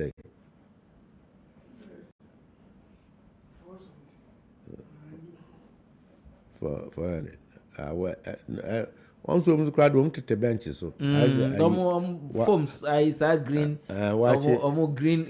green forms na so I can't you ko to watch mango down no sa bench ni near to so ya do ya to wa che de gua isi sebra anu bi no bi man no bi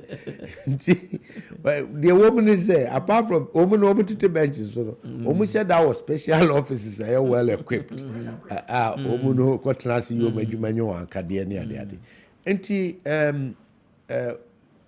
senior parliament TTCC and we cry ya ken senior covid here by won we nhihye na social distancing and near near here and can be den pa say full house ehia na say etnasia so enti well UK omo we no 650 650 members okay the commons and on population so now one solution ebinum asusu me kai say president Kufuor a campaign say ke be create upper chamber so instead say ka chamber we no ye be koso increase no ke betimi ayen hye na create upper chamber say UK Chrome upper chamber house of laws yes na again no I'll complement you or supplement whatever there is but me pese we be me dadwena na dwi okay me pese eduru ha nana sebe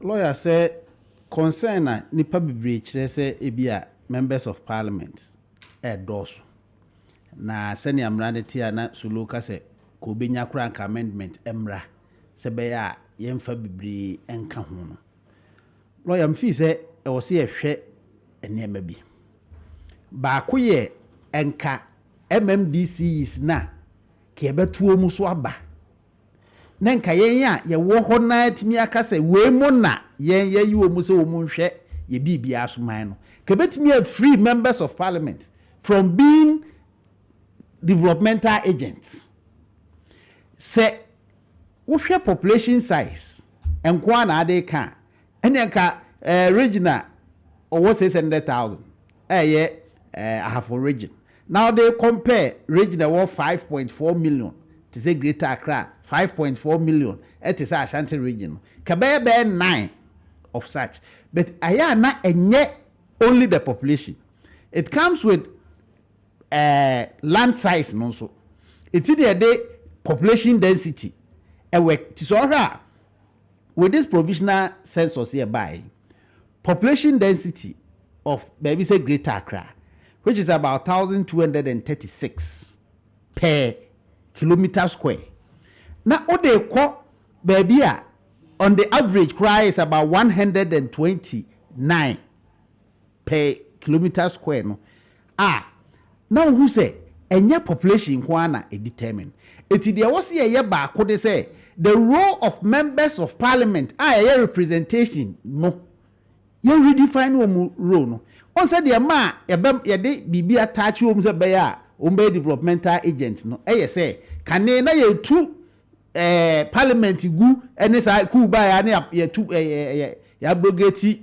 constitution na a dissolve parliament na ekrofo timika so as a parliamentarian so kra nu faso eti ye constitution we ba no e ma omu di share bu say ye ntwa bibi mata omu ho se be ya nkrofo so be hu se omu so so won faso eti na this are MPs of the common fund and those things by but ye tumpon du ba bia ye payenyi sa de ni free so na se ka members of parliament kwa akokasa ama constituency no nko a na nya sika chiche bi na omu ho na be ba ekebetimi ahwese se enipa dodo se kura na wo ho na otu hu mu omu betia as compared to baby o ho a obetu hu omu nte na modern gadgets ma communication easier should we still be looking at one they go to who one they go border row so therefore the size of the geographical area no be issue unim the ma geographical area no be issue ne say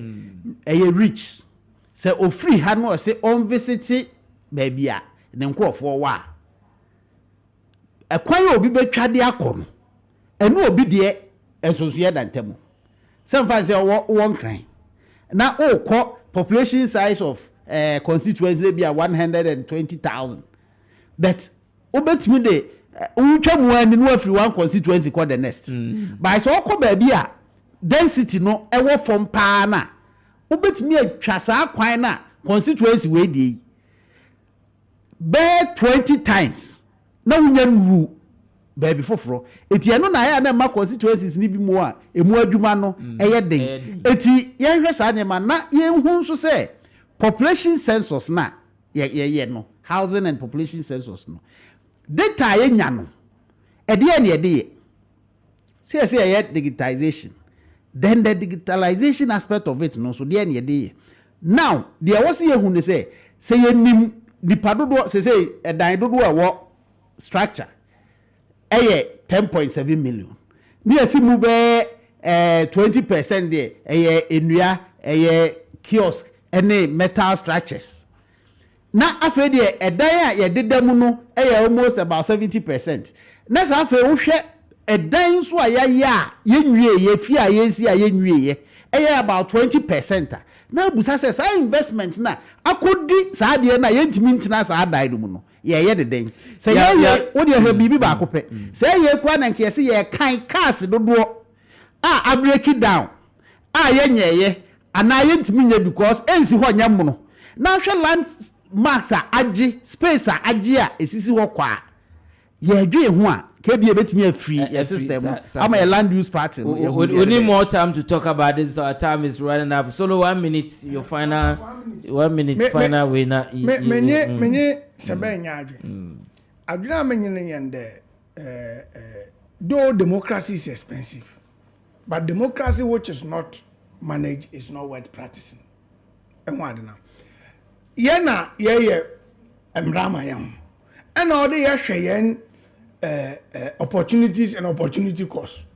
And as I share Ghana Hanma ya kechiwe development onye MPs na where development agent of Ghana. Well, that's quite debatable. Yes, but we facilitate the world over, every MP, the Western world and whatever. They facilitate development. Honorable, go for 1 minute. Solo kabem ngwa pazo because oni nana ya adwen. Ebi se wonu ni adwen mi si anya ngwa kra because u ka so ni adwen kabem ngwa. U hana na ya adwen pen. Tazizo abai. Since ko beko somebody can say sa population census any ade creation of Siabeya constituency for yenyu papa beba more discuss nemo yem fa data no yem fa nya niam say de menu anu make the planning dey na betim dey aye titru meme we environmental protection ni said ye see adan suom kura na ye si dan chese said ye yemfu ye hye niam anom ne ade ye hu se ya doso enti se ekoso ye wira ne bebre titru rubber na ebemene yen na emfa. And the unfortunately, the time of is up. Okay, so go phone no.